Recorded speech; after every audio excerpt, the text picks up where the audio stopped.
نحمده ونصلي على رسوله الكريم اما بعد فاعوذ بالله من الشيطان الرجيم بسم الله الرحمن الرحيم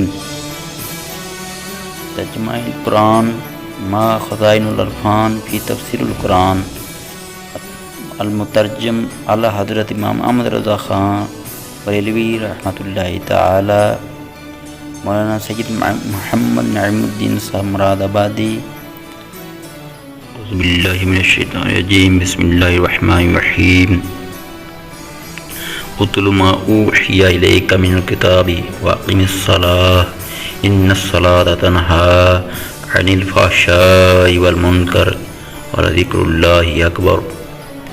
اے محبوب پڑھو جو کتاب تمہاری طرف وحی کی گئی اور نماز قائم فرماؤ، بے شک نماز منع کرتی ہے بے حیائی اور بری بات سے، اور بے شک اللہ کا ذکر سب سے بڑا ہے۔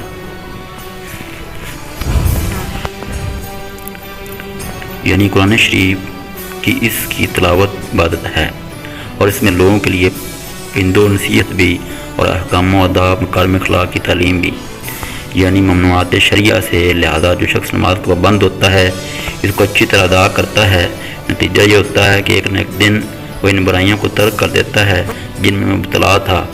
حضرت انس رضی اللہ تعالیٰ عنہ سے مروی ہے کہ ایک انصاری جوان سید عالم صلی اللہ علیہ وسلم کے ساتھ نماز پڑھا کرتا تھا اور بہت سے کبیرہ گناہوں کا ارتکاب کرتا تھا۔ حضور سے اس کی شکایت کی گئی، فرمایا اس کی نماز کسی روز اس کو ان باتوں سے روک دے گی۔ چنانچہ بہت ہی قریب زمانہ میں اس نے توبہ کی اور اس کا حال بہتر ہو گیا۔ حضرت انس رضی اللہ تعالیٰ عنہ نے فرمایا کہ جس کی نماز اس کو بے حیائی اور ممنوعات سے نہ روکے وہ نماز ہی نہیں کہ وہ افضل طاعت ہے۔ ترمذی کی حدیث میں ہے کہ سید عالم صلی اللہ علیہ وسلم نے فرمایا کہ کیا میں تمہیں نہ بتاؤں وہ عمل جو تمہارے اعمال میں بہتر اور آپ کے نزدیک پاکیزہ تر، نہایت بلند رتبہ اور تمہارے لیے سونے چاندی دینے کے سے بہتر اور جہاد میں لڑنے اور مارے جانے سے بہتر ہے؟ صحابہ نے عرض کیا بے شک یا رسول اللہ صلی اللہ علیہ وآلہ وسلم، فرمائیے۔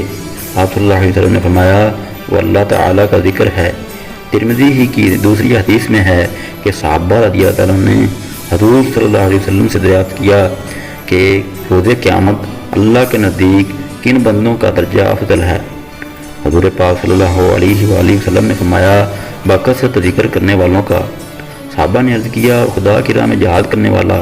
فرمایا اگر وہ اپنی تلوار سے کفار و مشرکین کو یہاں تک مارے کہ تلوار ٹوٹ جائے اور وہ خون میں رنگ جائے، جب بھی ذاکرین ہی کا درجہ اس سے بلند ہے۔